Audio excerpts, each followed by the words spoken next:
contrat de location dit dépôt de garantie. Vous savez, la fameuse caution qui rassure les propriétaires. Le dépôt de garantie permet aux propriétaires de se couvrir du montant des loyers impayés, des charges ou des défauts d'entretien. Ce montant doit figurer sur le contrat de location. Il est fixe et, sauf exception, il ne doit pas dépasser le mois de loyer hors charge. Le dépôt de garantie doit être restitué au plus tard 1 mois après l'état des lieux de sortie, si celui-ci est conforme à l'état des lieux d'entrée, 2 mois dans le cas contraire. En copropriété, une provision maximum de 20% du montant peut être conservée. Elle sera rendue dans le mois qui suit l'approbation des comptes de copropriété. Sachez que l'entretien courant du logement est à la charge du locataire. Par exemple, un trou dans le mur, ou alors de la peinture défraîchie, ou un carreau de faïence cassé. Il est également responsable en cas de détérioration. Par exemple, de la moquette brûlée.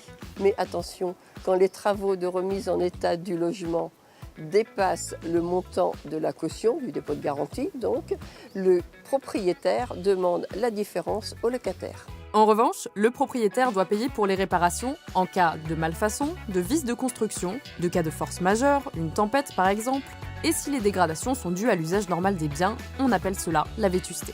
Toute retenue du dépôt de garantie demandée par le propriétaire doit être justifiée, soit par une facture, soit par un devis, mais pour éventuellement des grosses dégradations, on peut faire appel à un constat d'huissier.